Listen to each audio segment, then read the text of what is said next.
Hello folks, how's everybody? Welcome to Rational Science. And I was looking at some of the comments there. It looks like people are already fighting. We haven't even started and they're already fighting. Today we're going to be doing the Torus. Torus, what the hell is a Torus? Well, before we can get to the Torus and find out what that is, let's do a little bit of extinction, another popular subject in this site. And we're going to start with the Torus. We're going to start with a Stanford Taurus. This was an idea concocted in 1975 originally, and they designed this thing that people can live in. Looks like that, like a Torus, okay? Donut. Guess that's the best description you can give it, analogy. And it looks like that. So inside it, it looks it's got this river, water there. It's got living space. It's got highways. It's got airplanes going in there. You know, the whole works. It's supposedly like here on Earth, except that it's round and it turns, right? It's about 1.8 kilometers in diameter and about 5.6 kilometers all around, which is about 3.5 miles. Okay, and supposedly it holds 10,000 people.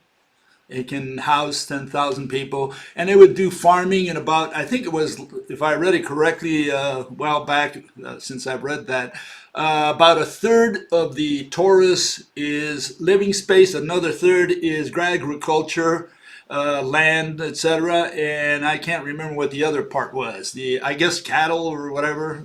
And so the issue is, living in space. Will we build such a monster? It weighs like 10 tons also. Will we build such a monster and live in space ever? Is this the way to avoid extinction or going into space?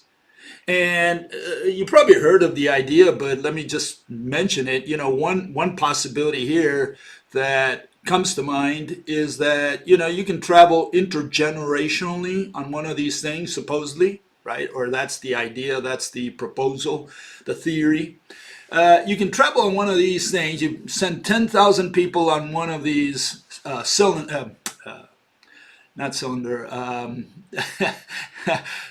Tauruses, right? Donuts, and you send them to another star system, right? You send them to Alpha Centauri after verifying that there is a planet where we can live. Right, maybe third rock from the sun over there, or from Alpha Centauri or Beta Centauri or whichever. And so we already scouted it. We already know about it. We sent our robots there. They looked at it, or maybe they even terraformed this land. Fine, great. Now it's humans' turn to go there. Okay, and it's 4.3 light years one way. That means if we could travel at the speed of light, it would take us 4.3 years to get there one way. Not to mention that we can't travel at that speed, so we'd probably go a lot slower. Maybe the best we can imagine today, technology today is 10% of that. And that's, again, with far-fetched technology. And so we would get there in, assuming, in maybe 40 years, 40 plus years, maybe between 40 and 50 years, assuming we could travel at that speed, right? And so the question is, how do we get there? Well, one way is with this intergenerational thing where we send a Torus, people are born, people die, right? New generations come up. And they're born, they die, and new generations come up, and so on down the line. And 50 years down the road, we finally reach destination. Not us, not the people who left, but their grandsons or great-grandsons. Okay, that's maybe the best notion you can imagine. What is the problem with that? Well, one problem you got to consider is that the farther you go from the sun, the less the sun powers your little ship there. So think about that. The farther you get, the less energy you get from the sun. Same thing happens also with, for those of you who are familiar with it, the light sail. Okay, you got this little ship which is about 1 kilogram with a sail the size of Turkey, the country of Turkey, and the sun can push it at approximately 1/10 of the speed of light. Okay, which would be about 30,000 kilometers per second. But that's here in the neighborhood. You know, I mean, the farther it goes outside of the solar system, well, you know, that solar wind can't push that sail at the same speed that it was here in the solar system, within the solar system. And, you know, for that, you got to look at my video there. It's known as the Pioneer Anomaly. I analyze that. Gives you an idea that, you know, we'll never get out of the solar system. And life cannot travel interstellarly. Not at distances such as 4 light years away, you know. Now, you know, you have Alpha, Beta, and Proxima Centauri. They're in the same neighborhood. It's a 3-star system. Well, maybe they're close enough to each other where if there is life, they could conceivably, you know, go to another planet within that 3-star system. But us here, we're so isolated from everything. No, there's no way life can come here or life can go here. So all these people who talk about panspermia, they have no clue what they're talking about. You know, it never happened. Not here on Earth. Maybe some other planet where we have close enough stars, you know, binary stars or triple stars like Alpha Centauri. Otherwise, no. Can't happen. We can't have panspermia. We can't have living things come here and visit us. It's impossible. Physically impossible. And for that, you got to look at the Pioneer Anomaly. That's where I've got that argument. Anyways, will we travel ever to another star? I say we won't. And if that's correct, if that's a good assessment, what the hell are we spending all this money in research for colonization? And I want to clarify, I have no problem with understanding that governments would like to have research done for military purposes. Okay, that I can understand. What I can't understand is that they would give money for colonization. Okay, for people going out there and populating Mars or the moon or some other stone. You know, can that ever happen? And if it can't happen, what the hell are we spending the money for? Tourism I can also understand. You know, we have Elon Musk. He's spending his money maybe to carry people around for a week, rich people who can pay to go out there for 1 week around, you know, the Earth, a little bit in outer space. Great adventure. No problem there either. But colonization, that's something else. You know, are we going to evacuate the Earth, send everybody to Mars? Smaller planet, 1/4 the size of the Earth approximately. Are we going to terraform Mars? Are we going to do all that effort for what? We have enough space here on Earth at this point. We got a long ways to go, and if extinction has its way, well, we'll never make it beyond the Earth. So what's all this money being spent for? And it turns out they did all kinds of studies on whether humans can live in space, you know, because again, people are thinking of colonization. And there was a project started in the around 1975, I think, also, but it was finally completed by around 1991. And it turns out I went there. It was near Tucson, Arizona, a little north of Tucson, and it's known as Biosphere II. And these are the people, the 8 people, 4 women and 4 men who lived in there for about, I think, 3.5 years. And I went there almost shortly after it was open. And I saw them, you know, doing what you see there. They're they're tending the cattle, the chickens, and whatever they've got in there. And they were also working in the garden and so on. And the idea was to be self-sustainable, okay? Produce their own food.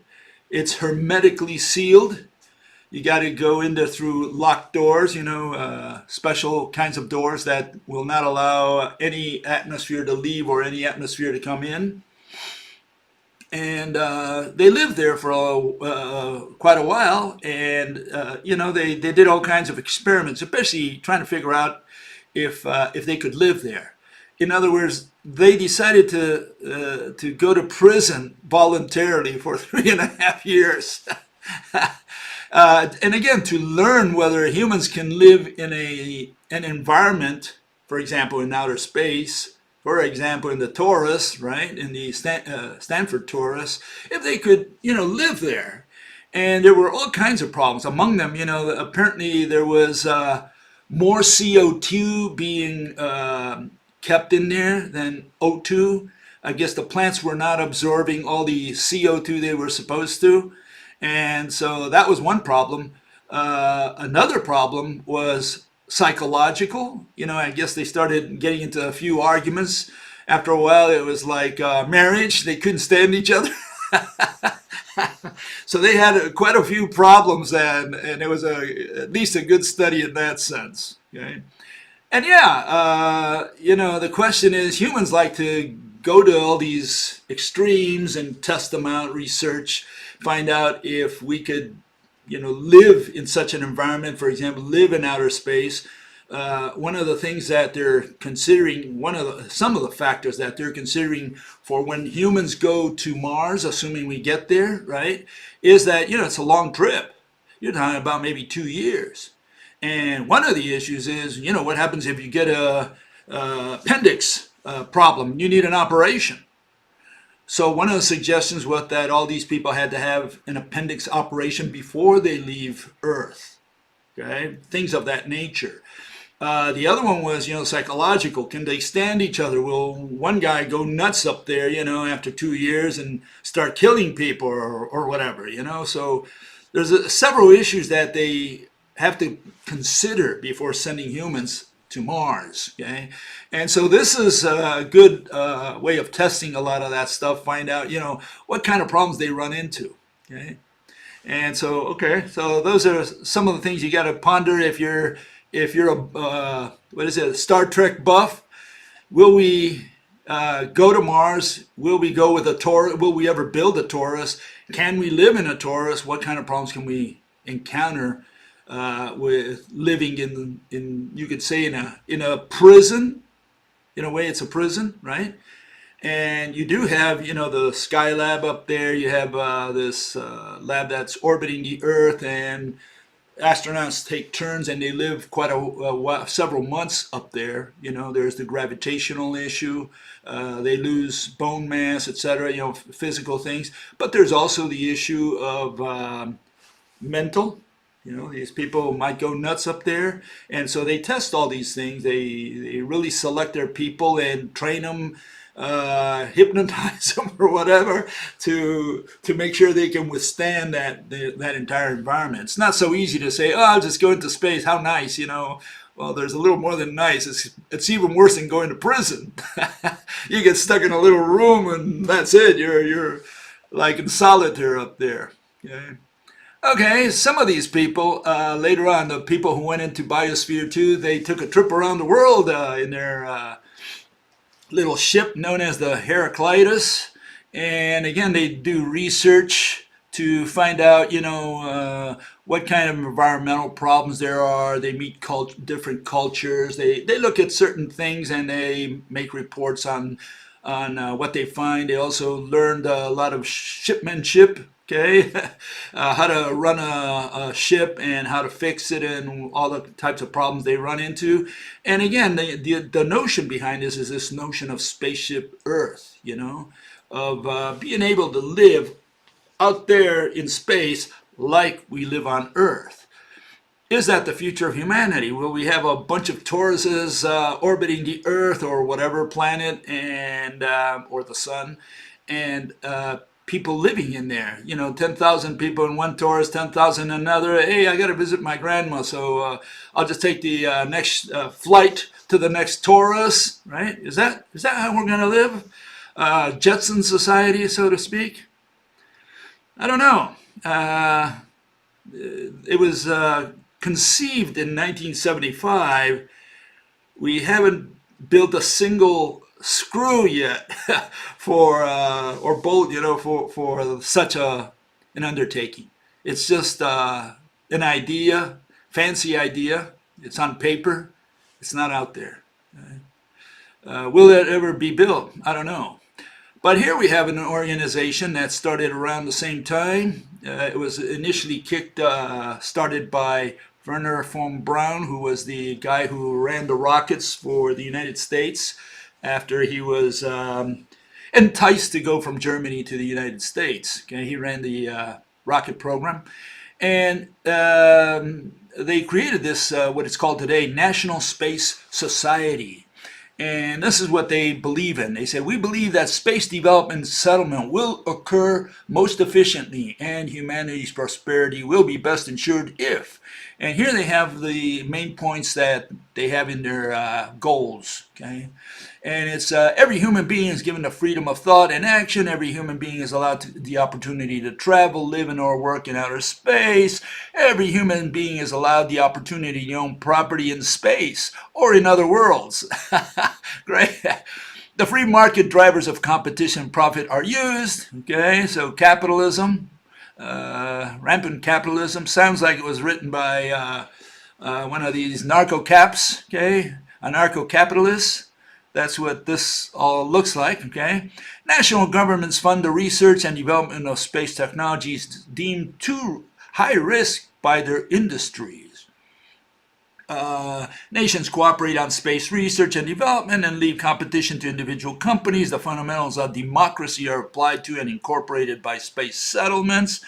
And one of the goals and benefits of space development and settlement is to restore and enhance the biosphere of the planet Earth. Okay, so again, you can see we have that biosphere, that Torus out there. That's the idea behind all this. And space development and settlement is pursued in a manner that safeguards alien life forms. We have to respect the aliens, right? Natural wonders and historical monuments. Will any of this ever happen? Is this just dreamers? People who have dreams and their dreams take them, a foot off the ground. They're floating in air. Is this real? Is this ever going to happen? Well, I'll tell you how I got into this subject of extinction. And, I used to believe also at one time without analyzing. I just believed in it without any reason to believe that, humans were going to conquer the planets. I thought it was a logical conclusion there, Yeah, people will terraform like Mars and so on, and from there jump to another star system eventually, and from there conquer the entire galaxy and then maybe several galaxies. That's the way I looked at it. And I never gave it any thought. I just believed in it without any reason. It just seemed logical to me, And then I started getting into the subject of extinction really through relativity. Because the relativists, all these bozos out there, they believe that humans are going to live forever. And why? Because they believe too much in technology. And they think anything is possible. And they make all those impossibilities work through four-dimensional things or wormholes or black holes. They introduce all this magic in there and they say, oh yeah, then anything is possible. I could just go through a wormhole, get to the other side of the universe in 2 seconds, and this is the way these people think. And so I started looking at that and say, hold everything. Look, I thought this was just going to another star system, and yeah, I thought it was possible, but then when I looked at the numbers, the possibilities, and so on, when I did a more serious analysis, I rejected it right offhand, and I wrote about that in my book, in fact. But today, well, I laugh at this. There's absolutely no possibility whatsoever physically, first of all. And second, we're about to become extinct. So, I don't know what these people have going through their bean brains. It's never going to happen. But this is what people believe. And a lot of people believe this out there simply because it's been shoved down their throat by authority. They believe it on the basis of authority because the mathematicians told them so. And no one really stopped to think, in any detail, a lot of people haven't, most people out there haven't stopped to think whether this is even feasible. They take it for granted that humans can do anything they want. And this is the way they think. And that's incredible. And yeah, so what can I say? Anyways, moving on here, one person asked a question or made a comment. He says, hey Bill, would it be possible for you to comment on Jay Hansen's overshoot loop hypothesis in your amicable style?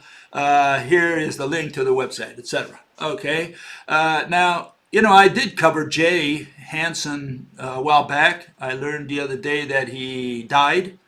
He had an accident, a diving accident of some kind.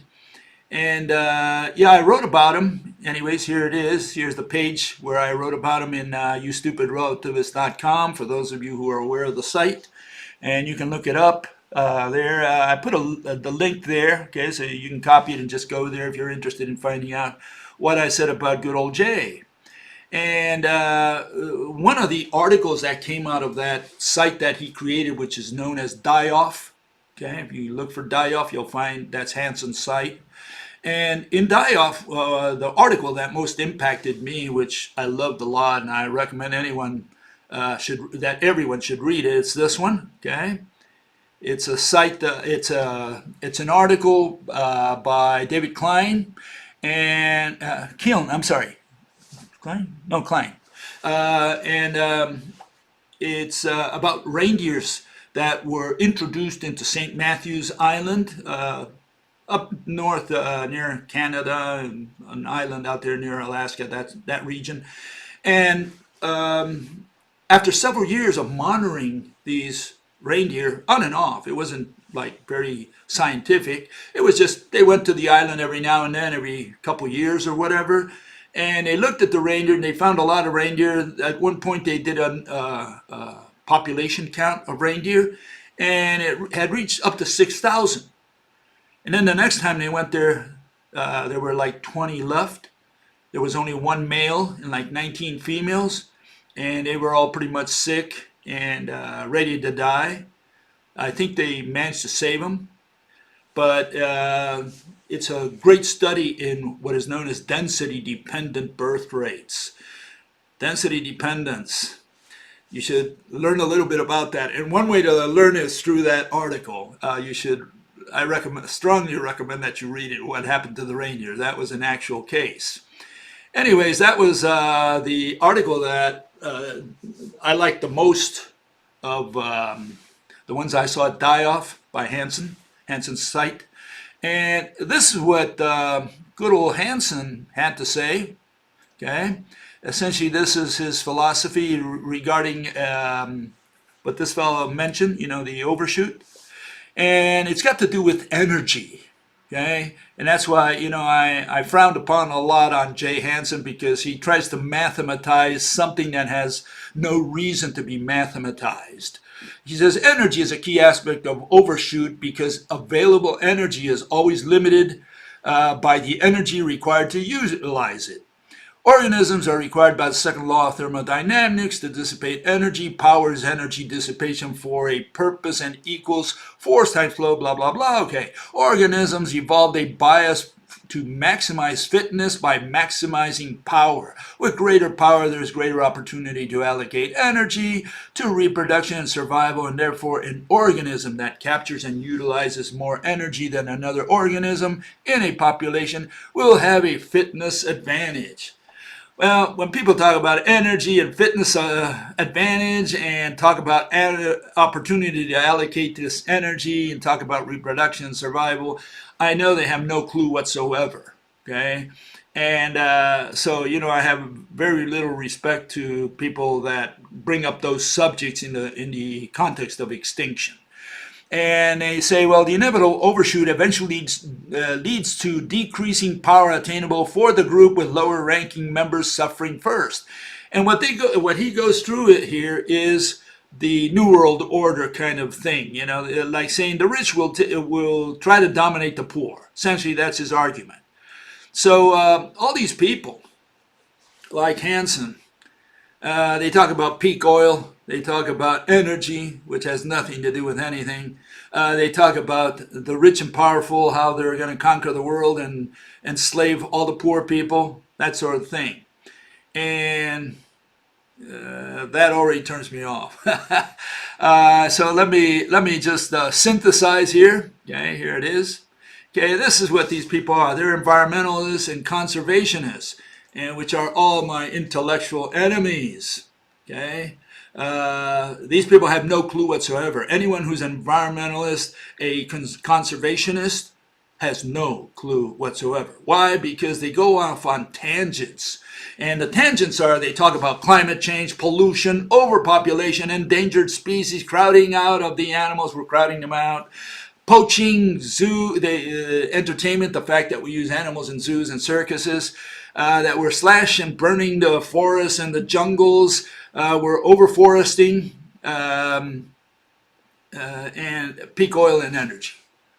So the issue here is that they go off on all these tangents and some others that maybe I haven't even mentioned.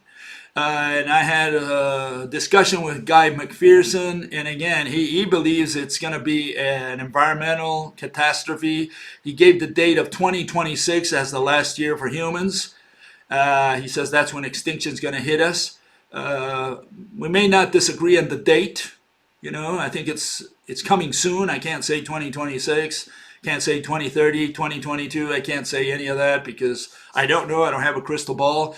He put a date, but his reasoning, the reason he thinks humans are going to become extinct is for one of these issues, primarily climate change and the fact that we are abusing our environment. We're too many people on the planet, that sort of thing.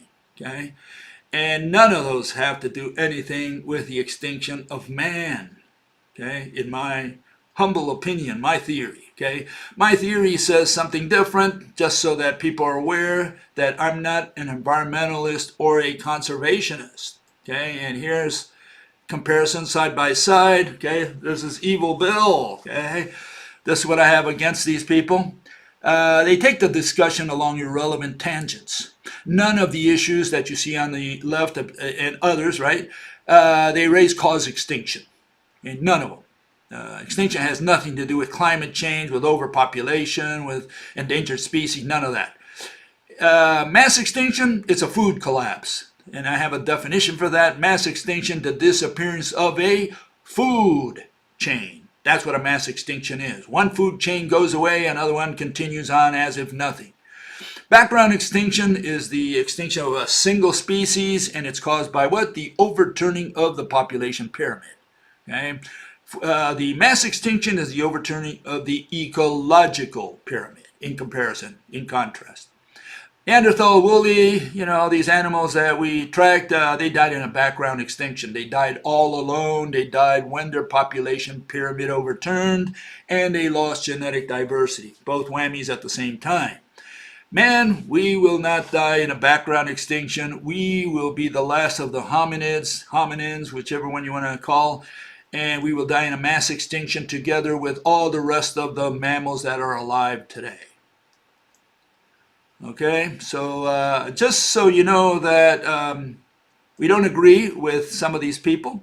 Okay, let me get myself back in here, if I can find myself. Give me a second. Okay, here we go. No, we haven't gone yet. There I am. I'm back. Okay, so some people raise some issues along extinction. Let me answer those questions or those comments. One person says here, again, I think quite ignorant, it says, eventually people will begin to flourish. You're acting like everyone is just going to be going to be violent. Okay? We're all going to be violent, just kill each other. A small community of people can easily begin to grow lots of food. Okay? And seriously, life will go on. Few chicks, few dudes, more people in 9 months. Poor fella. I really feel sorry for people who have no clue whatsoever in this case, because these guys will be the most surprised when the global economy collapses, and they'll find out that their friends are not their friends. Okay, so this is what the world population growth rates look like. We're heading down to zero population growth somewhere sometime this century. And together with that, we have loss of genetic diversity. So even if a pocket of group of people survive, this will not be Adam and Eve. Okay, it will be Adam and Eve after they lost their genetic diversity. So whatever kids they have after that in a small population, which has already lost its genetic diversity, well, all you'll have is six-finger kids, autistic kids, homosexual kids. You'll have all the problems caused by loss of genetic diversity, which is what we have today, more or less. We're seeing just the tip of the iceberg of what's going on out there. Okay? Another fellow says, I like this. He says, even the Amish are armed. Harm one, a whole community comes down on you. This guy's been watching too much TV. Poor fellow. He doesn't know. He doesn't have a clue. I mean, the Amish with guns. This was a comedy that was on TV in 2017, and they were just making fun of the Amish there. And this guy probably saw a few photographs there and said, "Oh, the Amish are armed. Look, these are farmers that are armed." Amish don't touch weapons no matter how. They don't even touch a telephone. The most dangerous weapon that an Amish or a Mennonite touches is a plow. And they certainly won't use it to defend themselves. They completely unbelievable that people really think that. They don't know. They have no clue.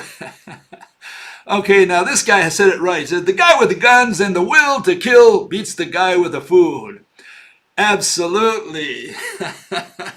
This guy hit it on the nose. Yeah, that's the way it's going to be. Those with guns will, go over the farms like the locusts, But it turns out that they don't even need to kill you or fight you. Think about it for a second. You go to, the world collapses. There's no more money. There's no more trade because the only thing of value is food, and you don't trade food. Period. We're done. He who didn't understand that, well, he's got a mental problem. Okay, now there's no food. So lots of city folk will rush to the country probably, or a lot of them will think about it. They'll go with their cars while they still have gas, okay? And they go to these acres and acres of planted land, assuming, it's near harvest time. Let us hope that when that happens, we're close to harvest time, okay? So they rush to and again, one hemisphere is different than the other hemisphere. One hemisphere will be in winter, the other one in summer. So the guys in summer will probably be better off than the guys in winter. Okay, but assuming you're in the world where it's summer still, right? You go to the farms, it's close to harvest season, and you see all this, the amber waves of grain just spreading out as far as the eye can see, okay? And you see all this grain, all this food, and you're hungry. Now guess what you're going to do? Well, you might take your gun with you, but it's not because you take a gun. You take it maybe just for defense. But meanwhile, you got all these acres of land. You got one farmer in there. Is he going to control, 40 acres of land? How's he going to do it? With an airplane? Is he going to run around with his car? People will just go to the farm and start tearing the corn, whether at night or day. It's not a question of saying, oh, I've got a gun, so I'm going to defend my crops. Well, I want to see you defend, 40 acres of crops or whatever, with your gun against thousands of people who are just hungry. Here you see this kid just eating corn because he's desperate, just starving, and you grab your gun and you're going to shoot him in the head. Yeah. So it's not a question of saying, oh, I'm going to grab my gun and defend my land. No, it's a question of, first, can you defend it against thousands of people who just swarm your farm because they're hungry and they're just going to start eating, just taking the corn, the wheat, whatever they can find out of the ground and just munching it raw? or grinding it and turning it into flour or whatever. I don't think it's going to be easy to defend against that, assuming you are a cold-blooded murderer who just goes in there and shoots people, and are willing to shoot people to defend your land. And what are you going to do? Go up there and say, no, folks, let's wait 4 months. I'm going to teach you how to grow food. Yeah, we'll wait 4 months until you train us. We plant and we harvest. Yeah, sure. Now, when the shit hits the fan, it's going to be a dog-eat-dog world. It's not going to be Mr. Nice Guy. No way. And that's why all I can tell you is if you want to address extinction, do Extinction 101 before you do 102. Don't tell me how man is not going to die. Tell me how animals in the past did die, how they became extinct. And hopefully you don't come up with asteroids, volcanoes, and supernovas, or any of the nonsense proposed by paleontology today. Okay, let's move on to our Torus. What the hell is a Torus? Well, we should start here, really, because what we're going to find out is just like we've covered the circle, we covered the semicircle, we covered the sphere, the square, the triangle. We covered the tesseract the other day, which I'll go over one more time today because there were some issues there. And then we get to the torus that we're going to be doing today. What is all that about? Well, it's a geometric figure, allegedly. But it turns out that this thing called the torus is not really a geometric figure, just like all the others. It's a bunch of itineraries.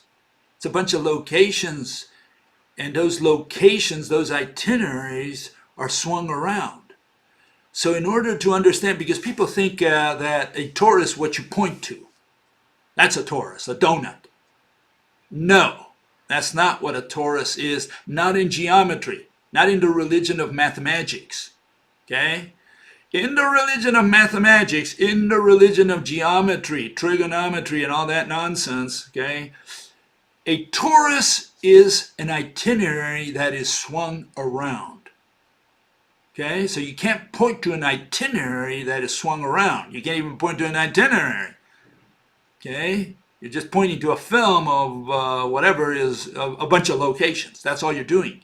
And so a bunch of locations does not a geometric figure make. So let's start at square one again. Unfortunately, I have to start at square one to look at the torus, just like I did with the others. And where do we start? Well, we start at the point and the line, And so here is the definitions. We work out of objectively from the definition. I didn't invent this stuff, This is what mathematical physics proposes, Geometry, etc., trigonometry. A point is a primitive notion. Primitive means undefined. It's an undefined notion that models an exact location. That's what a point is. It's a location. A point is zero-dimensional mathematical object. No, there is no such thing as a mathematical object. A point is a zero-dimensional, really non-dimensional what? Location. It's a location. There is no physical entity called a point. Now, there is a physical entity called a dot.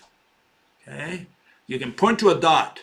And if it's three-dimensional, you call it a ball, for example, It could be a cube, but generally people think of something round. Fine. It's either a circle or a ball. That's what a point is.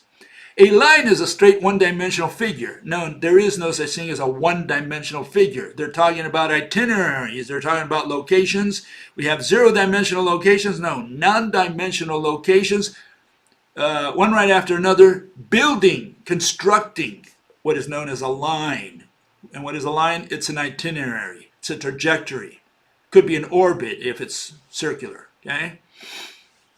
Having no thickness. No such monster having no thickness, meaning just one-dimensional again. And extending infinitely. No figure known to man, can even be imagined to extend infinitely. There is no table that is infinite. Maybe God's table, I don't know. But no table you can imagine, no chair you can imagine, no tree you can imagine, no rock that you can imagine, no dog that you can imagine extends infinitely, okay? Meaning incessantly, because it's still growing, it's still extending. Okay, in either direction for that matter. The notion of a line is usually left undefined. Yeah, they undefined it. I'll tell you why. Because they cannot reconcile the object known as line with the concept, dynamic concept known as itinerary. You can't blend line with itinerary. But that's what they do. They pictorially represent the itinerary with a line. That's where the cheating comes in. That's cheating. That's misleading you. Because people say, okay, I know what a line is. It's that stick. No, a line is not a stick, not according to mathematics. Mathematics says it's an itinerary. And I'm going to enforce that. Because that's how they define it. So don't tell me that it's a stick. There is no such thing as a stick in mathematics. They have no use for sticks. They have use for itineraries, measurement, unrolling of the measuring tape. That's what they're doing here. That's conceptually and also by definition. I mean, it's a straightforward definition. What part don't you understand about unrolling a measuring tape? Because that's what they're doing. A line may be interpreted as a geodesic. What is a geodesic? Well, supposedly the shortest distance between 2 points, not like in the old days, a straight line, but on a curve. Supposedly you can't cheat and take the shortcut going straight, from one point to the other. You got to go around, because supposedly if you do it like on a planet like the Earth, well, you can't go through the Earth, you go around the Earth, around its surface. And that's what a geodesic is. That's why the geodesic became famous. But then it's not the shortest distance between 2 points. What it is, it's the shortest curvilinear, really, itinerary between 2 points on a sphere. That's the correct way to state that. Not to say that's the shortest distance between 2 points, and then leave it up to you to figure out what did he really mean by that. I mean, I can go right through the center of the Earth and make it shorter if I can just cut across the Earth. Okay, I take any small portion, arc, on the Earth, and I'm sure I can go in a straight line from one point to the other faster than I can go through the curve. Okay? And I'm not going to prove that. It's just common sense. Okay, we don't need to prove that mathematically. Okay, so this is what a point and a line are. Okay, there you see it. The mathematicians think that it's a turtle. Okay, that's leaving all these locations, and they're going to call that, all the series of locations, they're going to call that a line. So a line is not a stick. I want to make that point clear. It's not a stick. What is a line? A bunch of locations. What is a bunch of locations? An itinerary of a turtle. Okay, it's turtles all the way. Okay. So let's keep in mind the context here. We're not talking about lines. We're not talking about walls. We're not talking about sticks. And we're not talking about rocks or little balls or whatever. No, we're talking about locations. We're talking about itineraries. That's what geometry deals with. This religion called geometry, which is an attempt to mix physics with math. Okay, and okay, so here we have what point and line are for the purposes of physics.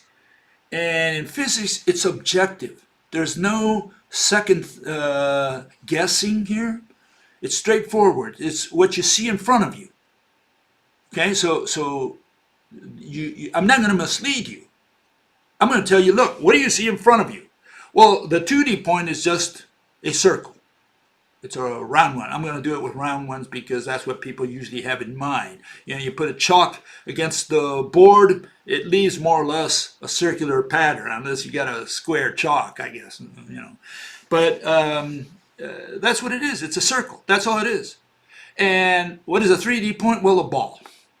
How's that? Is that difficult? So that's what a point is.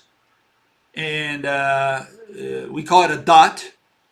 And if you're going to use the concept location, don't call it a point, because the point is misleading. because we don't know if you're referring to the dot or to the location by using the word point. If you're going to use location, why don't you do something radical and call it location? How's that for radical thinking, radical theorizing, and assuming, hypothesizing? Just call it what it is. If you're going to talk about location, call it location. Don't tell me point, because point is misleading. What is a line? Well, it's a stick. That's what it is for the purposes of physics. We have two-dimensional sticks, and we have three-dimensional sticks. Okay? And that's what a line is, because that's what's objectively in front of our eyes. Okay? In the case of the stick, it's a projection onto two-dimensional background platform, right? I can bring a stick and show you what a line is. I'll say, this is a line, and I can hold it in my hands and show it to you. Okay, a three-dimensional stick. So we have a two-dimensional stick, which I can't show you. I can only draw it. I can illustrate it, which is typically what is understood by the word line. And we have the three-dimensional stick. That's what a line is for the purposes of physics. Okay, let's make sure we understand that's what it is for physics. Okay. Okay, some people have problems with that. They say, well, we have no use for your 2D and 3D point or for the 2D and 3D line of physics in geometry, mathematics. Those are some of the issues people raise, rejoinders, etc. Okay, and this is our answer. We don't care if you can use them in math or not. That's what we have objectively in front of us. Okay? So we don't care if you can use it in math. We say line, and we refer to that thing that I just showed you, a little stick. And you say point, and that's a circle. That's what it is, a small circle. You want a square, fine, no problem. We have no problem with you replacing the circle with squares or triangles or cylinders or whatever you want to put in there. I don't care. As long as there's something there, and that's what we'll call it. We'll say that's a point, that's a dot. Okay, and you say, well, I want to use the word point. Well, not if you're going to say that what you mean by that is location, and the little spot only represents the notion, the concept of point, of location. It's like saying, I'm going to replace love with a heart. Yeah, or the goodness in you with an angel. Well, that's cheating. Are you referring to goodness or to the angel? Are you referring to love or to heart? Are you referring to dot or location? Make up your mind. If you're going to do location, call it location. Don't use words such as point and then say, well, it's undefined. It's primitive. You're primitive. You're a Neanderthal if you do that, okay? What have we before us is a dot and a stick. That's what point and line are. Okay, these are geometric figures. Okay, the point and the dot that I showed. In fact, let me put it up there again. I think it was this. Let's see if I can get it up here. No, wrong one. Give me a second here. Here, point and line of physics. Let me put it over here. Okay, that's what I'm referring to. Okay, so. What you see there objectively is a dot. Okay, you want to call it point, no problem, but that's what a point is. That's what we have objectively in front of us. And what is a line? Is a stick. That's what we have objectively in front of us. Okay, these are geometric figures. Okay, physics has no use for abstract figures. None of these figures have anything to do with physics. We don't use these. We don't use the word point. We don't use the word line in physics. Okay. That's what we have in front of us, but we have no use for this stuff, okay? I want to make sure that that's understood as well. We don't use this. We use real objects, okay? And physics is about explaining mechanisms, okay? What the mathematicians call philosophy or semantics or beliefs or whatever they call it, okay? Abstract geometric figures cannot be used to explain a single mechanism in physics. That's why we don't use any of these. We have no use for point because I cannot explain a single phenomenon of nature using the word point. This abstraction, which is just a circle, or the 2D line, which is just a stick. Okay? Math points and lines can only be used to describe, okay, which is the itineraries and locations, which they call point and line, right? And so please keep your locations and itineraries out of science. You know, if they want to use this stuff, I have no problem. But don't bring them into science. Don't bring them into physics. We have no use for points and lines. And that's just the introduction. So let's go quickly through the stuff I went through the other day, but I have to go through this to get to the torus, okay? Here's our circle. What was a circle? Just an itinerary, bunch of dots. What are those dots? They represent locations. So I shouldn't even be putting the dots. We should simply think of that as a bunch of locations. It's an itinerary. In this case, specific case, it's an orbit. That's all a circle is according to mathematics, because that's how it's defined. How is it defined? The curve traced out by a point, location, that moves in a plane so that the distance from a given point is constant. It's a point, in other words, it's a location circling a location called a center. That's what a circle is according to the mathematicians. So we have no figure. It's an itinerary, it's an orbit. Okay, let's get that through. Because people didn't want to introduce the circle when they want to do stuff there. No, I'm not going to let you introduce the figure, because we have no figures in mathematics. They have no use for figures. Okay, and what's the next one? The circle. Okay, I'm sorry, the semicircle. Semicircle, what is it? Half a circle. That's all it is. So it's the same itinerary, but stopped halfway. So what are we talking about when we say semicircle? Are we talking about a figure, geometric figure? No, we're talking about an itinerary, half an itinerary of a circle. Okay, so a circle, you could say, is a full circular itinerary. The semicircle is half of that. Okay, that's what it is. That's how it's defined. And again, if it's defined, it's a concept. It cannot be an object. We don't define objects in physics. We point to them. Objects we point to because we can point to an image, and concepts we define. So if these people are defining what a circle is, what a semicircle is, they're turning that object into a concept. And again, it is a concept because they're talking about itinerary. So no problem there. Okay.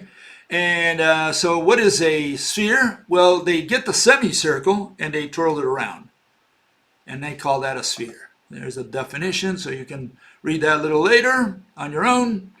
And yeah, that's what a sphere is. So what is a sphere? Is it a ball? Is this a sphere? Absolutely not. This is not a sphere. Or this one better. This is not a sphere. Okay? Assuming it's perfectly smooth, perfectly solid, la la la, it doesn't matter. That's not what a sphere is for the purposes of mathematics. Because mathematics has no use for objects, for this. Mathematics only talks about the itineraries around a sphere. They can get rid of the sphere and they say, I'm going to deal only with the itineraries, with the locations. Okay, so let's get that straight. I'm not going to let you weasel out of that one. Okay, people want to say, no, here's a sphere and this is what we do with it. No. There's no figure called a sphere in mathematics, in geometry, official geometry. Okay. So one fellow asks this question. He says, you forgot to mention what a sphere is for you. Well, I just said it, but he even says it. It's a ball. It's a solid figure. That's what a sphere is. Okay. So this one's not solid. Okay. You can see it's spongy. Assuming it's a perfectly smooth ball, perfectly smooth, ideally smooth, and that it's solid, completely solid, made of a single piece. Okay, there's no space in between there. We're talking about God's ball sphere up there in heaven. You know, it's a perfect sphere, not made of parts, made of a single piece, perfectly smooth. That's the ideal sphere. That's the ideal ball, really. That's what it is. Okay, and so that's what a sphere is. That's the notion we have of sphere. Is it an object or a concept? No, it's an object. It's an object because it has shape. That's the only condition. It needs to be an object. So it's not a concept. It's not an abstraction like people say, because they never define these terms. They don't know what a concept is. They don't know what an abstraction is. We had to define these words. We said, look, an object is that which has shape. A sphere has shape. It's an object. Period. We're done. No more arguing. Okay. Another fellow says the following with regards to this topic. He says, Bill says, a circle is an object because it has shape. Yeah. When it comes to a sphere, it's a concept because there is no perfect sphere. Poor folks. Poor folks. No, it's got nothing to do with that. Does a sphere have shape? Yeah, it has shape, so it's a sphere is a physical object. Is it an ideal object? Yeah, it's an ideal. So you can only imagine it, and you can talk about it, but there is no real physical sphere out there in the universe. Maybe God's sphere up there in heaven, fine. But no, it's the mathematical one that is a concept. And it's a concept not because it's got imperfections. It's got nothing to do with imperfections. It's got to do with the fact that the sphere of mathematics is the twirling of an itinerary. So it's not the notion that people normally have of what a sphere is. The word sphere in the minds of everybody, if you ask anyone, what is a sphere? Everybody will show you a ball. They'll show you something similar to this. They'll say, well, that's a sphere. That's not what it is in mathematics. Okay? So we have to understand that we have a problem with the definition. The definition doesn't match what they're pointing to. They're pointing to a ball and they say that's a sphere, and then they use something else, which is itineraries. And it turns out that when they point, they don't even point to a ball. They point to a bunch of lines that form, some kind of circular pattern there. Okay, so here we have the square. That was the next geometry we talked about. And the cube. What is a square? Well, it's an itinerary. It's a perimeter. A bunch of locations around the fence. That's what it is. And so the square is what you see, that little dot tracing all around. That's what a square is for the purposes of mathematics, of geometry, okay? And then what they do is they take those itineraries and they put 6 of these itineraries, these walls that they think they built, and they say, well, now we built a cube. And so what is a cube? Well, it's a bunch of dots, or maybe lines, and the lines are made of dots. And what are those dots? Those are locations. What are those lines? A bunch of itineraries. So a cube, the so-called cube, is not a geometric figure also. Okay, so let's start there because we're going to be building our tesseract with this stuff, and all we're talking about is locations, and people get lost in thought. They think now they're talking about figures. At no point in time are we talking about figures. There are no figures in mathematics. They have no use for figures. They only have use for itineraries and locations, but to give you the misleading impression that they're talking about figures and physics, they put something there that is visual and they say, well, that's the point. What do you mean the point? Well, yeah, what is the point? Well, the point is undefined, see, because it's this little dot that we use to represent a location. And what is the line? Well, it's this stick, one-dimensional stick, this figure that we put to represent itineraries, a bunch of locations. And then with this, they're going to construct their cube. Okay, so let's keep that in mind. Let's keep the context in mind. We can't depart from this because what they describe does not match what they point to. In this case, they do because they show a bunch of dots. Is that a cube? Or, I think I've got it here. Well, no, here they put it in motion. Okay, they put the cube in motion. Right. And so what are they rotating there? Well, they're rotating locations. They're what they're doing is moving time around, time and motion around. Okay, and here's one guy who builds his cube. Okay, and he tells you how it's made. He thinks he's putting walls there, and again, he's not showing squares because those are not squares. A square is a sheet. Those aren't sheets. Those are just lines that he put there, okay? Because obviously if it's got a frame and the inside is different than the frame, then those are not squares. But this guy thinks he's got squares there, first of all. Second, he's going to build. He's going to construct. Is that what geometry is? A construction of how you constructed your statue, how you chiseled it. No, in science we point to a cube. We don't construct it. But that's what these people do. They construct it piece by piece, and they're constructing it wrong because this fellow is trying to construct his cube with these window frames. A window frame is not a square. Okay, so this is not only not a cube, but its constituents are not squares. So let's get that straight up front. This is not a cube, and those are not squares. Okay, so he starts out on the wrong foot, and on top of that, he's constructing something we don't do in physics for objects. We point to a cube. We don't construct it piece by piece and say, hey, this is how I made it. I don't care how you made it. Well, what material did you use? I mean, okay. And so this fellow continues, and now it gets even weirder because he's going to make a projection of this.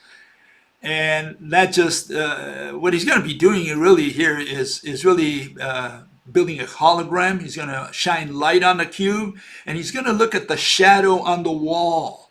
And you can see the shadow on the wall does not match the cube that he's shining light upon and that he's moving around in that case. You can see that the edges of the cube on the wall, the one that's on the screen, okay, you can see those edges. He calls them squares, but they're not squares. He's distorted them, and in fact, he says that they become distorted. Yeah, no kidding, because he's not talking about squares.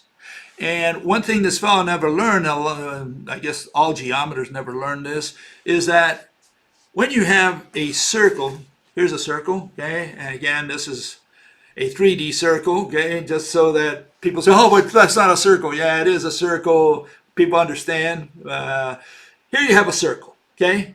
If I move it like that, now I have an oval. I no longer have a circle. So you can't move, you can't tilt a circle or a square or anything here. Well, I do have, no, I don't have it. Oh, here it is. Oh, let's see if I can get this. Assume this is a square, okay? Let's just assume. It's not, it's a rectangle in that sense, right? It's more rectangular than squarish. But if I move this sideways, I don't have a square anymore, okay? That's known as a rectangle. So if I started with a square, assuming it's more or less like that, when I move it sideways, I no longer have a square. You can't tilt a square and continue calling it a square, which is what this fellow did here, okay? And again, let me show you this. I think it's this one. No, wrong one. Sorry. Let me get this one. You know, that's not a square, a bunch of squares that's on the wall. In other words, we don't have 6 squares on the wall. But this is what this guy keeps calling them. And he does tell you that they're distorted. No kidding. And this is important because that's what they're going to do with the tesseract. And again, people with tiny minds, tiny brains, they don't pick up on this. For them, it's all the same. They say, oh, I understood. You didn't understand squat. Let me show you what these people have. Well, let me first go to this one. Here's what a square is and what a cube is for the purposes of physics. What you see in front is what you get. This is what you ordered. That's what you got in the mail. Okay? So a square, there you see it. 4 equal sides, okay, that's it. And we don't build cubes with squares, we point to a cube. We don't chisel it little by little and say, come back in a year and I'll tell you what a cube is. No, we point to a cube and say that's a cube. And again, it's a 3-dimensional projection onto 2 dimensions because again, it's an ideal figure. It's perfectly smooth, made of a single piece, and the only guy who's got that is God, okay? Up there in heaven. We don't have it here on earth. So that's what a cube and what a square are. Okay, objectively, that's what's in front of our eyes. Okay, important to understand all that. So let's move on to the tesseract because they're going to build it also piece by piece. They can't point to a tesseract because when they point to a tesseract, we have no idea what they're pointing to. And this is what they're pointing to. They're pointing to this, okay, when they make it stand still.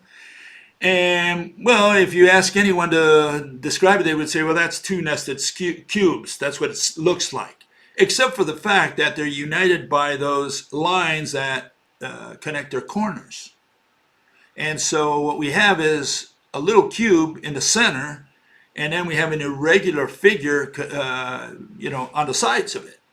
And again, we're supposed to look at or think of this in 3 dimensions projected onto 2-dimensional platform, background, or whatever. Okay. But even in the best of cases, if that's a 3-dimensional node, in fact, they built some of these, I've shown it the other day, they built some of them, and all the ones that you see out there are 3-dimensional. They have length, width, and height. There is no other dimension. It's 3-dimensional. This is not a 4-dimensional anything. Okay? But the folks in relativity, they're the ones who use this, and they say time is involved, which some people also have mental problems trying to understand that. Yes, time is the 4th dimension, folks. Sorry to wake you up on that. Okay? So what do? Well, what they do is, first let me show you my version of this. Okay? And here it is. That's what a tesseract is. It's built by a Euclid cube that is growing through time. Okay? And they take the first and last frame of that film. They superimpose one upon the other. They make a collage. And then they start rotating that collage. And a lot of people had problems with that. They said, "Oh, Bill, what do you say? You didn't understand." Well, here's first how they rotate it. Okay. In other words, or what I'm saying that they're showing there, they show a cube that's growing. Okay. They show the first and last frames of that film. They superimpose them, and then they start rotating that film. That's essentially what they're doing. And yeah, people say, "Bill, you didn't understand. You don't understand what you're talking about." There's one guy. Let me put his comment up there. Okay. People get upset. "You didn't understand the idea of a tesseract at all." I'm not arguing that it's an object necessarily, but time has nothing to do with 4D mathematical geometry. We just showed that it does.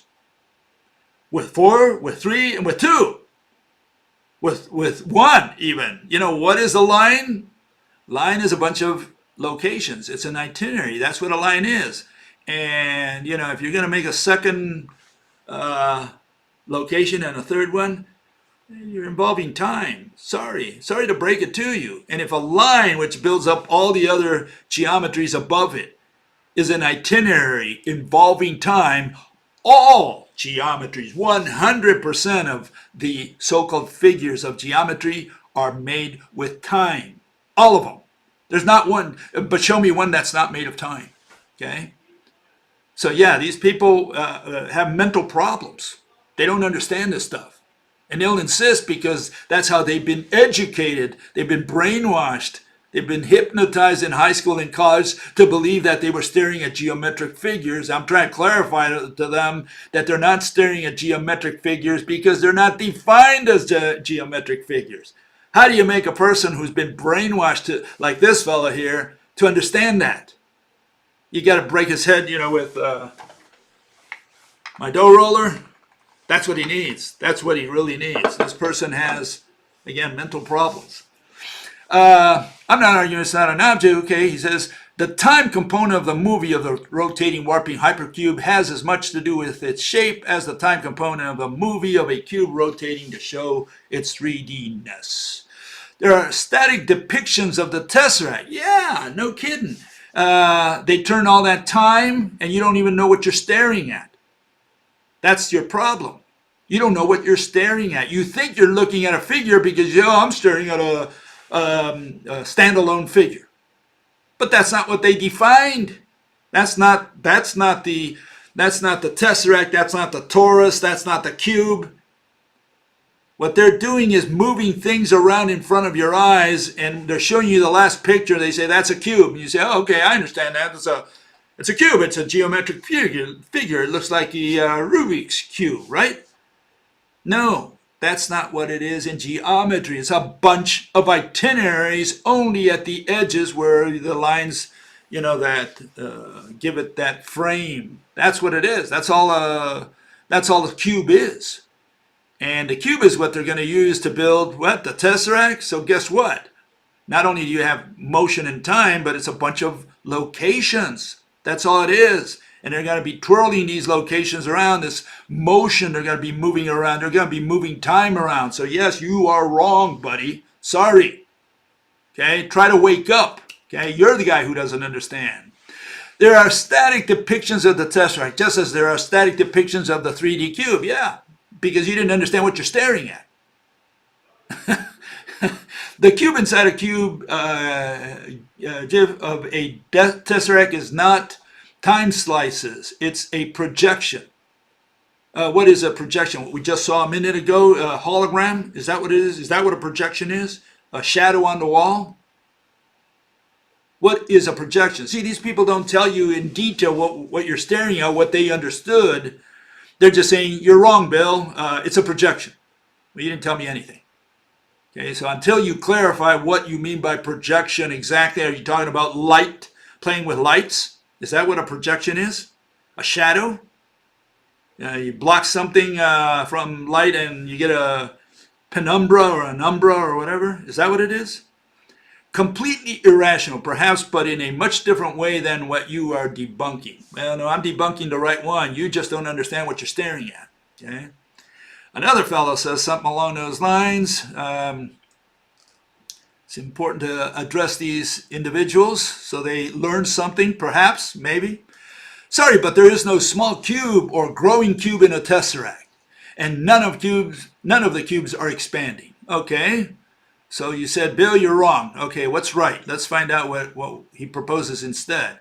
Every side in that diagram has the same length, and each individual cube cell has the same volume as the cube depicted in the center. That's only a description. So far, you haven't told me anything. You haven't told me what those lines that connect the corners are. Okay, that's what we're trying to figure out here. Okay, now I'm saying it's time. You're saying it's not. Then what is it? Okay, why would you lecture on things you clearly don't understand? Well, because I like to talk about stuff that I don't know anything about. Okay. Okay, another fellow says, I think I've got someone else. Yeah. Fellow says the following. Got to get my dough roller on these guys. Okay. You say we can't have more than 3 orthogonal number lines you call dimensions because we can't imagine them. That is religion, not science. We don't imagine and believe. We assume and explain. Okay? Well, he's right. We assume and explain. What is it that he missed? I mean, he got that right so far, but he missed something. Okay? And that's what I want to clarify here. What did he miss? I think it's this one. Let me get it up here. Okay, this is what he... No, wrong one, sorry. Give me a second here. Got so many of these. 1 second, I'll be there.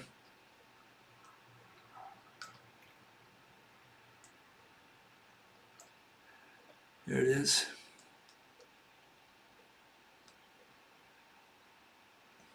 This is what he missed, okay? Put it side by side. What he missed is the criteria for defining irrational, the word irrational. What do we mean by irrational? Remember, this is rational science, so we had to define the word rational in irrational that no one in the last 10,000 years defined. They didn't define the word rational because everybody thinks that rational is what he believes in, and he who doesn't believe like him is irrational. Well, that's a little bit too subjective. So we had to create some criteria for what rational and irrational mean. And these are the criteria for irrationality. Treating concepts as objects, known as reification, congruitization. Using inconsistent definitions or undefined words. Theory is inconsistent with or doesn't follow from the assumptions. Describing, especially mathematically, and claiming to have explained. And the last one, which applies to this fellow, mechanism, assumption, doesn't work or cannot be imagined, okay? And so the issue here is you can make all the assumptions you want, but you have to imagine your assumption. If you're going to explain to an audience and the audience cannot follow what you're presenting, remember you have to present the objects. in front of you. And if you cannot present a four-dimensional object, you cannot present a fourth perpendicular direction to the three directions known to man, then we cannot follow your presentation because you don't have an assumption yet. Okay, so you have to use an assumption before you can explain. And if you cannot present your assumption, which is the case here, you don't have a case. It's just that simple. So you lost, buddy. Sorry. Okay? You lost right there because you cannot present your assumption. Your assumption is what's irrational. We cannot picture the object that you're trying to present. And you cannot present three lines and a fourth one in perspective and say, well, that's the fourth line in perspective. Now you got to present an object. Please present the objects and show that that object has four perpendicular directions. You got that? That's what you got to do. So no, it's not a question of belief. It's a question of, is your assumption rational? And objectively, it's not. So it doesn't even belong to physics if you say that you got a four-dimensional object. Please show us the object that points in four perpendicular or faces in four perpendicular directions, mutually perpendicular directions. Okay, let's get to the tesseract here. Let's see if we can educate some of these bozos who think they know what a tesseract is. Okay, here it is. This fellow, he has this ridiculous thing, which he calls the tesseract. What he does, he's going to build it step by step. He's going to expand it, shrink it. He's going to do everything he can with it. Okay, very nice. Looks flashy. First of all, he doesn't have a cube. That's a cube is not a bunch of window frames. So he doesn't have a cube to begin with. Okay, and then he's going to open it up. And he just does this out of his magic wand, because where does he get those cubes? Okay, they're not in there now. He just pulled a rabbit out of the box. He's playing Jack in the Box. He's just pulling out a clown out of a box. That's all he's doing. And he's pulling out like 8 different clowns, one this direction, one the other direction. What is the movie? 1,000 Clowns with Jason Robards. Yeah, anyone can do that. It's called magic, mathematics, okay? And what he does also, he does a projection, okay? Well, this is someone else, but same thing, okay? And they do what is known as a projection. They're going to take that cube, and again, they're going to tear it apart, and they're going to just pull cubes out of nowhere. You know, they say, look, I pulled a cube here, another cube here. He could pull 20 cubes out of there if he wants to. I mean, how did he do this? And people say, well, I understand. I know what he's saying. Well, you can't know what he's saying because, first of all, he doesn't even start out with a cube. None of those are cubes. What you have there is itineraries. Itineraries for the line, for the square, for the cube, and for the hypercube. All of them are itineraries. None of them are figures. So this guy is just inventing stuff, putting it there. It's flashy, and people just gawk because they don't know what they're staring at. What is that? Jesus Christ cross? This is nonsense. This is pure nonsense. Poppycock. Has no place in science. Okay, you got to be a mental retard to believe in this garbage. I don't know how else to say it. Maybe with dough roller behind in the hand. Okay. So yeah, this is absolute nonsense, and only mentally retarded people believe and pray to the tesseract. Okay, and most of them are relativists. Okay, here's the hypersphere, just in case. Covered it the other day, so that we can move on to our Torus. Okay, and what is a hypersphere? Well, it's just a growing balloon. That's all it is. It's a balloon through time. And you can see that, you know, the balloon is small and then it just gets bigger and bigger and bigger. That's all it is, both in the static mode and in the dynamic mode. Okay? That's what all these figures are. They involve time. They involve time because each point that constitutes their sphere, their lines, etc., their geodesics, each point is a location. That's all we're staring at. A bunch of locations which are they're fooling your eyes by representing them with dots. And you say, oh, I know what it is. That's a dot. No, it's not a dot. The dot is pictorially representing a location. None of those are geometric figures. Math has no use for figures. Geometry has no use for figures. None of those are figures. Figure belongs to physics only. Math has no use for figures. Okay, so here we go with the torus. Finally get to the torus, okay? Hopefully people understood that all so-called geometric figures of geometry, of mathematical physics, relativity specifically, are just locations and itineraries. That's all they are, nothing more, okay? No geometric figure. Okay, so we have this. We have a torus that is a bunch of locations, bunch of dots. What are those dots? What are they? They're locations. So we're staring at a bunch of locations which are represented with little dots, two-dimensional dots, which you're supposed to think of as zero-dimensional dots, whatever that means.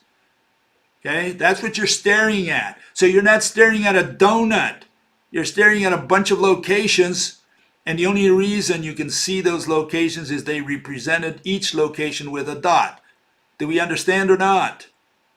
Okay, let's hope it sinks in some of the brains out there, pea brains, okay? So you're not staring at a donut, you're staring at locations that somehow, fool you into believing you're staring at a donut, okay? So that's a mirage. Okay, so here's your torus, but this one is made a little differently, okay? Here it goes. Let's get it in there. Okay, this one's made with lines, okay? Geodesics, they're called.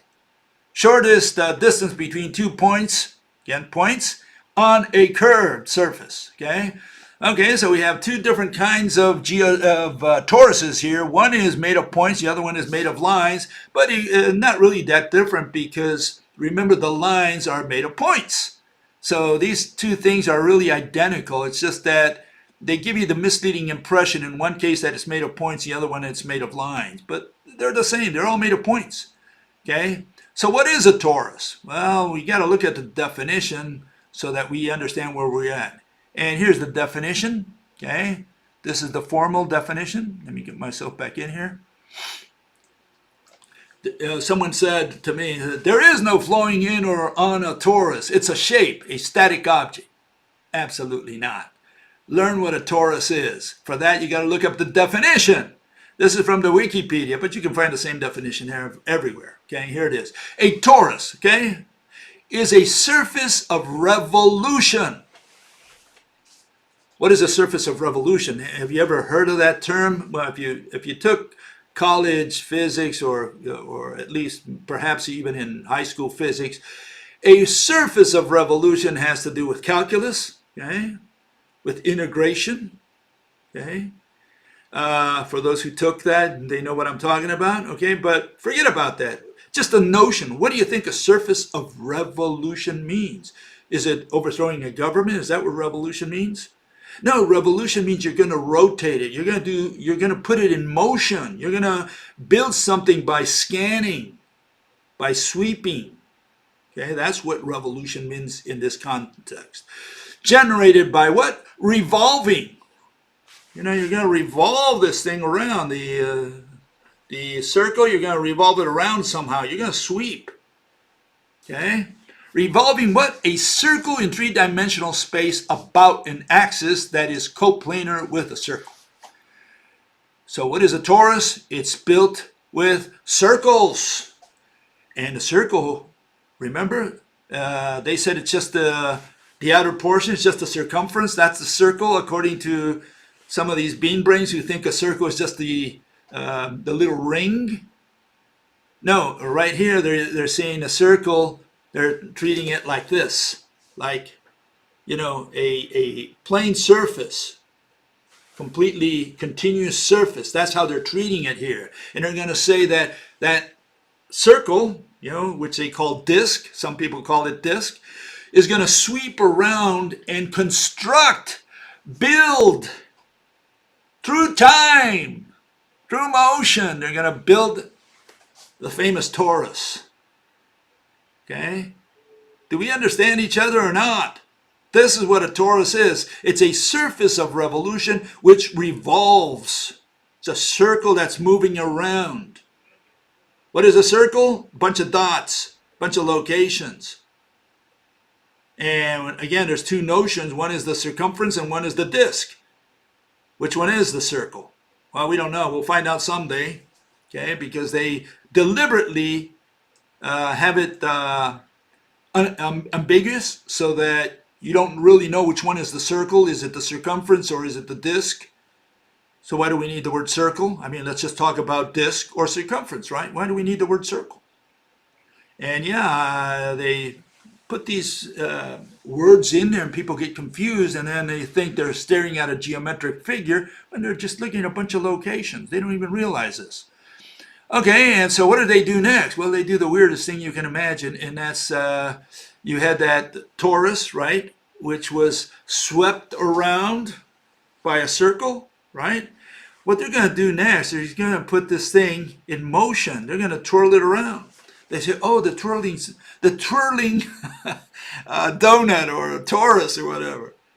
So they have the motion of the locations. That's what's moving here. We have locations that are moving. All these locations are twirling around. They're orbiting. What are they orbiting? The center, which is another location.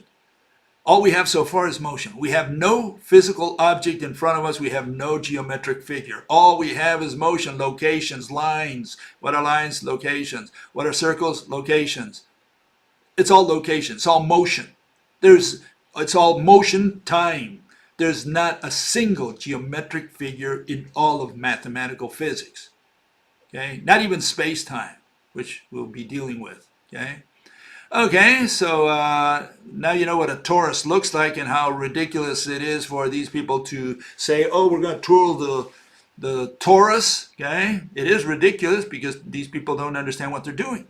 And they fool people through the images, and people say, well, I understand what I'm staring at. No, you don't. It's a bunch of points. That's what you're staring at, locations. Okay, so here's the conclusions. Okay, math figures are not figures. Not a single figure in all of math because math has no use for figures, okay? Math Viz only has itineraries, line, circle, etc., bunch of locations. All math solids are hollow. There's not a single solid in all of mathematical physics, in all of so-called official geometry.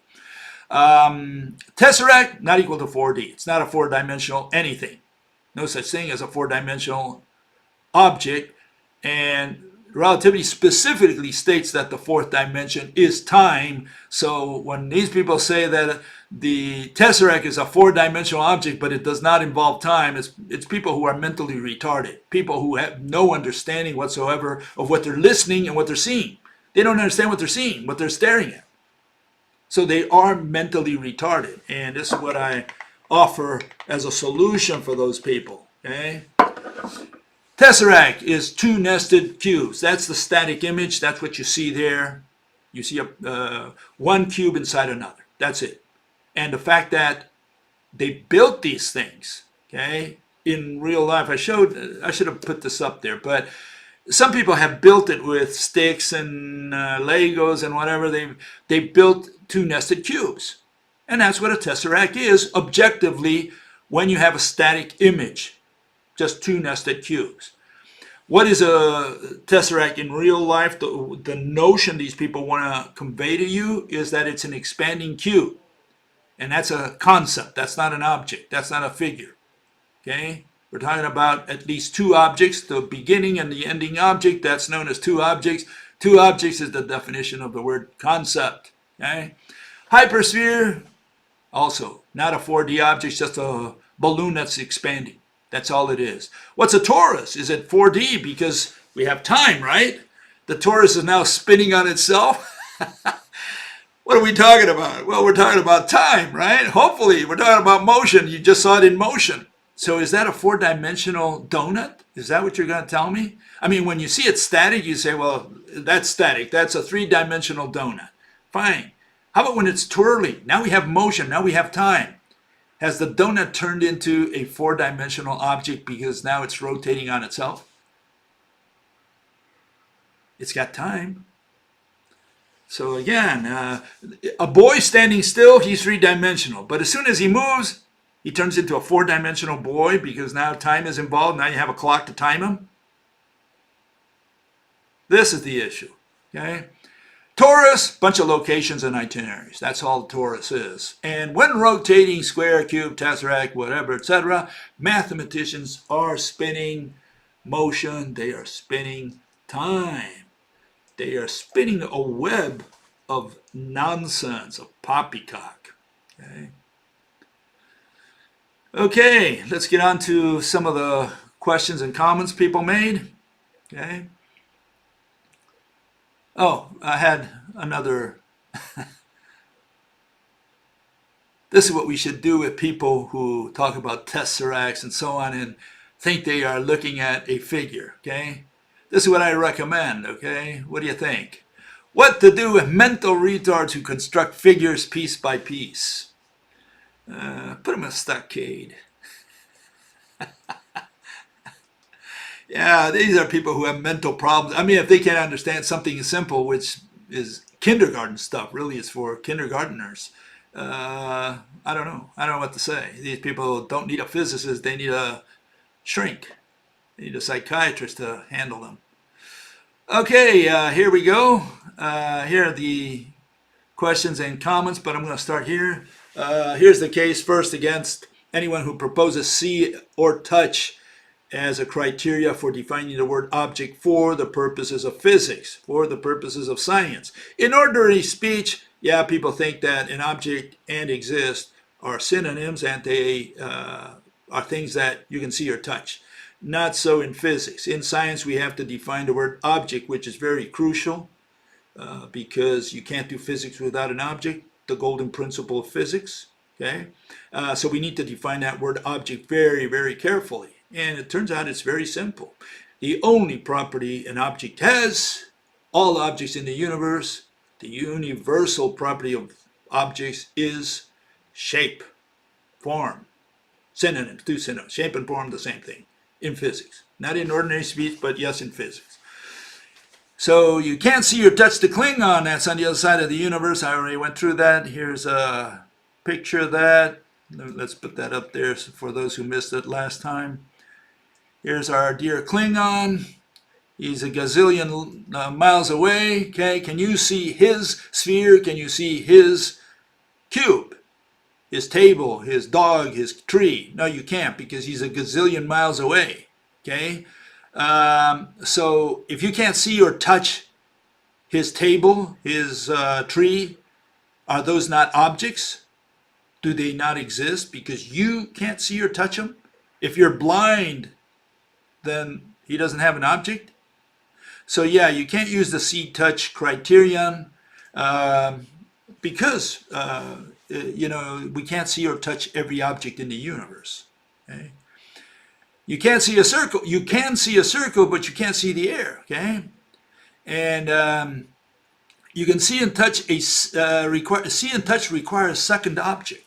You have to have the object that does the seeing and touching, and so you can't define the word object invoking another object, saying, well, I need another object to do the seeing and touching. Okay, so that's another self-defeating element of the definition of if it's based on see-touch. You can't say that you are going to invoke an object to define the word object. Another object, second object. Okay. Then the other issue is it's subjective. Did you really see the spirit when you were high, when you were drunk, when you were, floating in the air? Okay.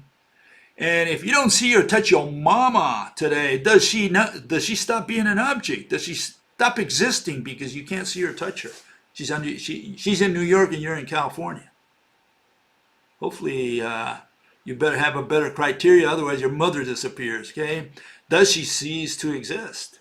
And yeah, the only purpose of the see-touch criteria of ordinary speech, which the mathematicians have introduced into physics and into science, is to stealthily introduce technology into science.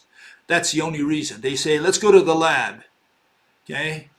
And one problem with that is that, you're not going to discover the invisible, intangible objects Mother Nature uses to do gravity, to do light, to do magnetism by going to the lab. There is no way you can run an experiment to elucidate the architecture of the objects Mother Nature uses to do her invisible phenomena. Okay, straightforward. Okay, so the only way to see Mother Nature's invisible mediators is by maybe drinking a beer, sitting back, and visualizing. You got to think, what object could Mother Nature be using to do her stuff? And it's very simple. Like I gave the case of how a window broke. I used the case of a little cartoon there from Felix the cat. And so he throws a horseshoe in one case, a stone in another, or a brick, and he breaks the window. Well, if you don't see the brick, can you imagine the brick going through the window? Can you visualize it, even though you weren't there to see it with your own eyes? You ask the question, well, how did that window break? Well, let's see. And you try to visualize, try to imagine what could have happened. You say, it could have been a brick. A brick goes through the window. You can imagine that. And with that, you have explained the mechanism of how the window broke. Your theory. Another guy might say, well, it was a dog that jumped through the window. Another guy says, no, I hit it with a crowbar, a baseball bat. The baseball went through the window. There are different theories out there of how the window broke. But we can all picture all of them. All we have to do is make the invisible object that we can't see anymore. We got to make it visible. You got to make the ball visible. You got to make the crowbar visible. You got to make the dog visible. Then we all understand what your theory is of how the window broke. And gravity, magnetism, light, all these are the same. There's no difference. All you got to do is make visible the mediator. Once you make visible the mediator, you're done. People will understand your theory. Do they believe it? That's something else. That's religion. Belief is religion. Right now, all we need to do is make an assumption of what Mother Nature could be using as a mediator for light, gravity, electricity, etc., the workings of the atom. Okay, I like to say this, that the definition of the word object destroys all religion. That's why people are up in arms against this definition, because it hurts them. It rapes their virgins. Okay, they believed in this thing because that's what they were taught in college or high school, and they formed their beliefs, their theories, and then I come along and say, well, the word object destroys your religion. Why? Because, well, the golden principle of physics, you can't do physics without an object. Physics requires an object. That means that you got to present an object to do physics. And for that, you need to define what an object is. And you can't use the definition of ordinary speech because that is absolutely wrong, irrational, meaning that you need to touch or see it. And yeah, we can point to, essentially that's how we designate an object in physics. We present it. You can point to it. People can see it and they know what you're referring to. We're done. And you just give it a name, X. That's object X there. I point to it. Okay, it's got shape. We're done. That's how simple it was. Kindergarten stuff. And concepts we define. Okay, we don't point to concepts. You can't point to love. You can point to heart, but not to love. That's why the definition of the word object destroys all religions. Okay, so let's continue here. The issue people raise, two things specifically. One is observation. The other one is prediction. They think that prediction and observation have something to do with science.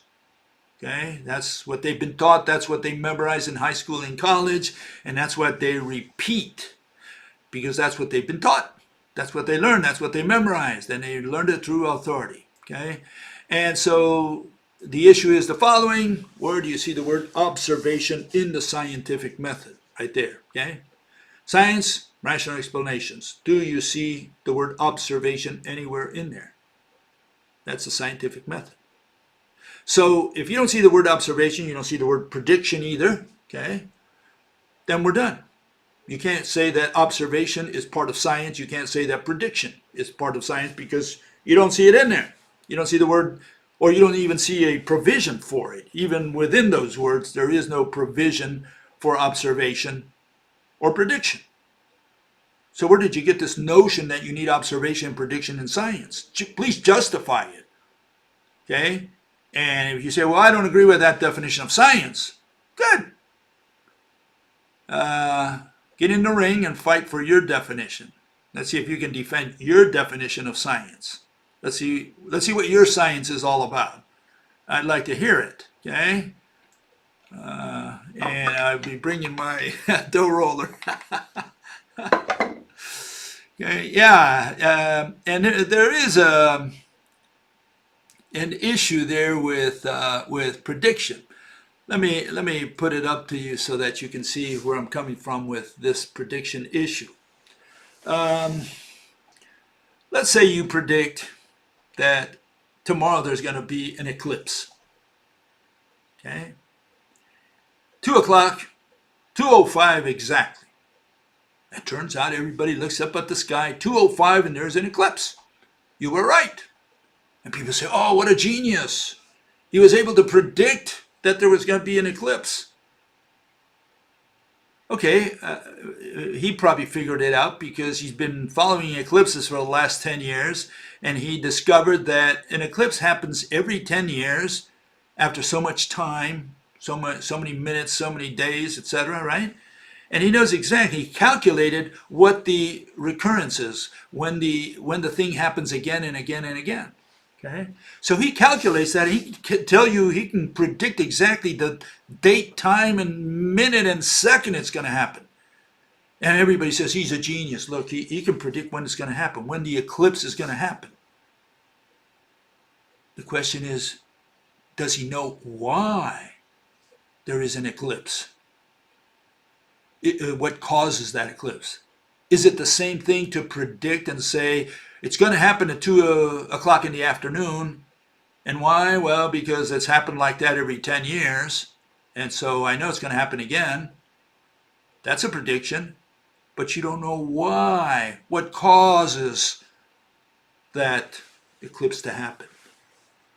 So what is science? Is science doing the prediction, just calculating, saying, well, I measured and every measurement comes out the same, so give me my Nobel?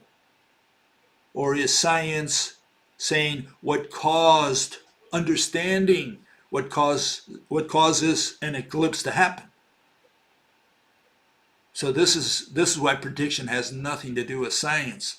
It's explanation that makes you burn some calories up here. You have to explain the cause, and for that you need objects.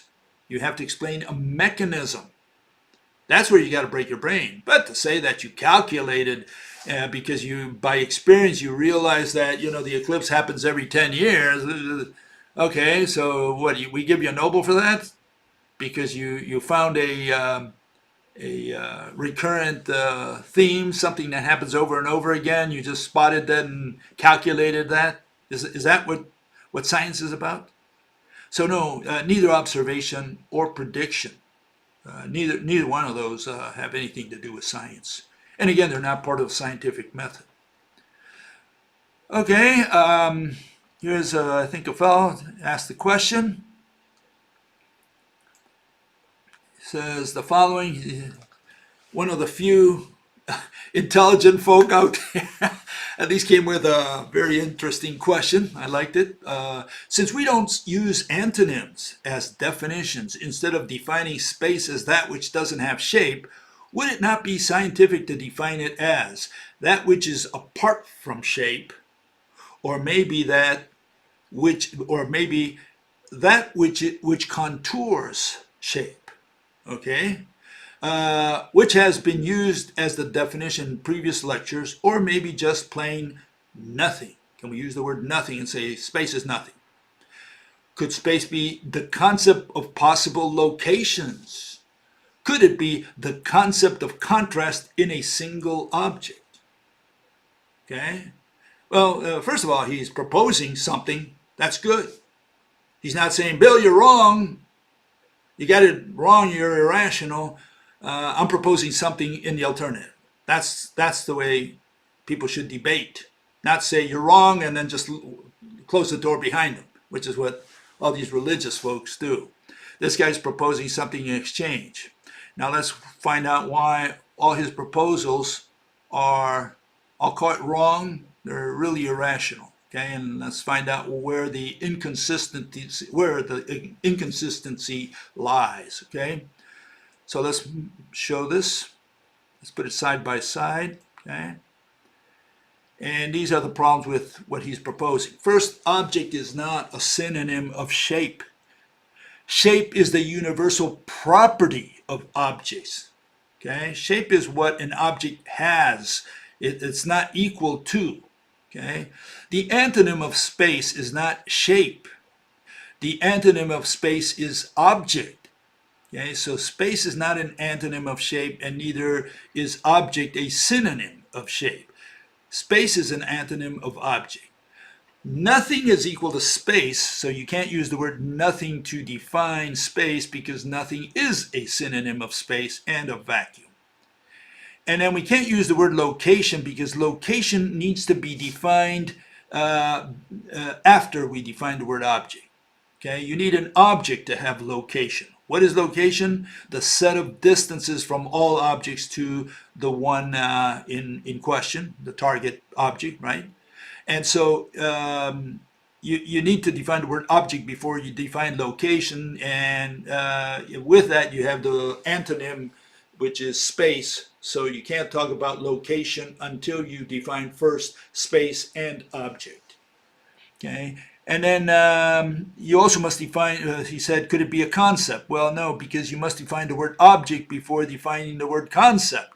Concept is a word that embodies two objects, okay, or two words treated as objects. So those are the reasons you cannot use any of his proposals, and we're going to stick by shape. Some people say, Bill, can you define shape for us? We don't know what shape means. Again, it's the devil's advocate, extreme devil's advocate. We don't define shape. We don't have to define shape. People say, whoa, you need to define these words. No, we don't define every word in the dictionary. Okay? That which has shape, that's the word object. Why do we not define shape? Well, first of all, we don't define every word in that sentence. I mean, is it easier to define the word that? How about the word which? You think that's easier to define than shape? That which has shape. How about has? To have, the verb to have. Oh man, that's a monster. Is it the same to have 10 pennies in your pocket than to have an idea? Are those the same thing? Those two halves? Are those words any easier to define than the word shape? Are you going to badger me on that and say, why didn't you define the word which? How about the word have? No, we don't define every word in the dictionary to please the devil's advocate, because we will never please him, because what he wants to show is that all definitions are circular, because you're going to need to define the words you need to the words that are used to define another word, and then you got to define all of those, and that takes you through the whole dictionary. We don't do that in science. The way we do it in science, we have to distinguish we have to have a definition for the word object for physics. Sorry, we can't spend our life going in circles through every word in the dictionary to define the word shape, okay? And so that's what the idiot, I call them idiots, of the devil's advocates want you to do. They want to show you that they're going to destroy any definition you put out there, because you're going to need to go through the whole dictionary. That's what they're trying to do. And they're not going to be successful, because the issue is another one. And this is the context. But people with tiny brains cannot figure this out.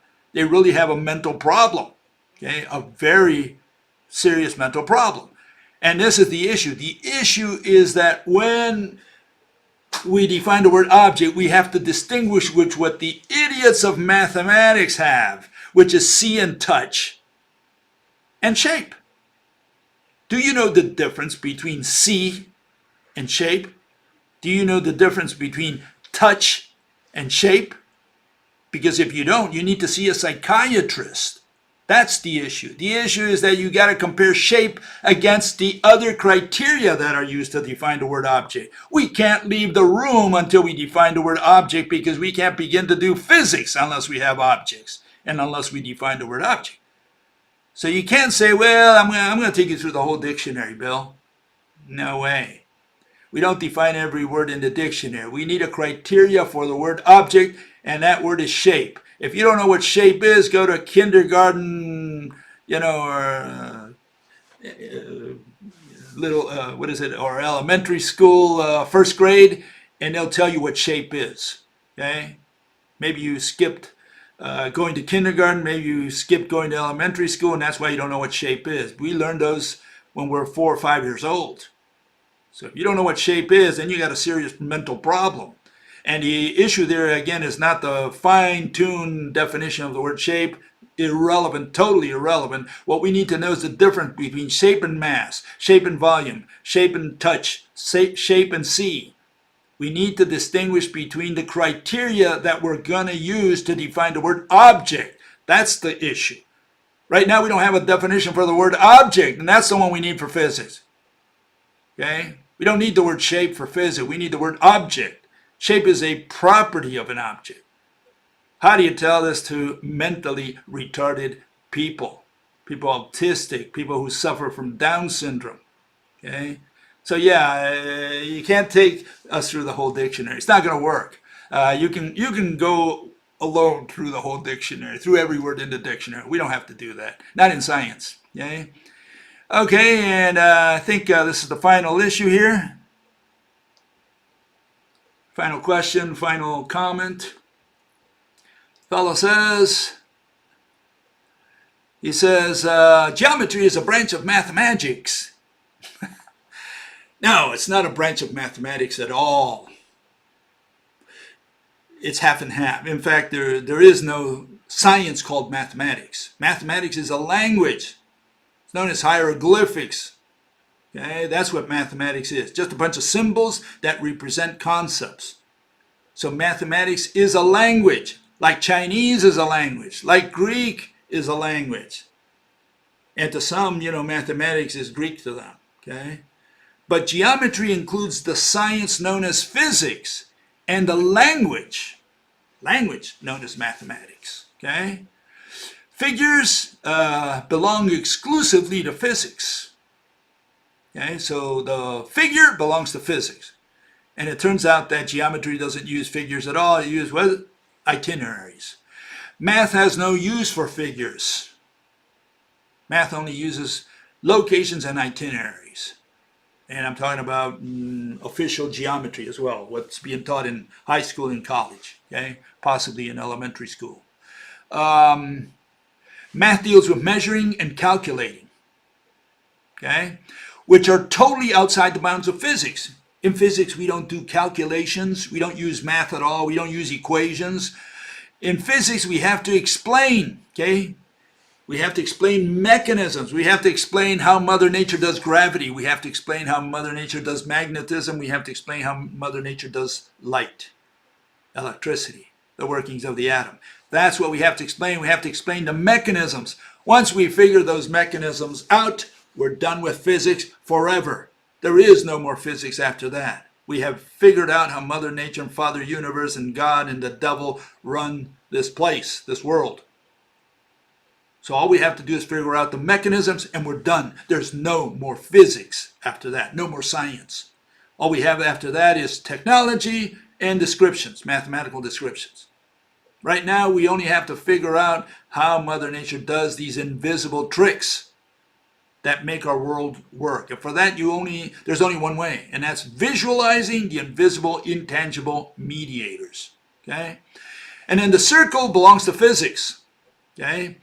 And the value of the circumference, radius, etc. belong to math. So if you want to calculate the area of a circle, which is not a circle, which is just a circumference according to some, okay, just a ring, okay, well, you multiply pi, 314 times radius squared, and it gives you the area. That's got nothing to do with physics. That calculation has to do with math. It's a relation. a ratio. Okay, that's all it is. And it's just for calculating areas to get a number. Is that science? No. That's a language that represents, in fact, it's a tautology. That's all it is. Science is something else. It's explaining mechanisms as it relates to physics. And with that, I'll see you on Wednesday. We'll see you.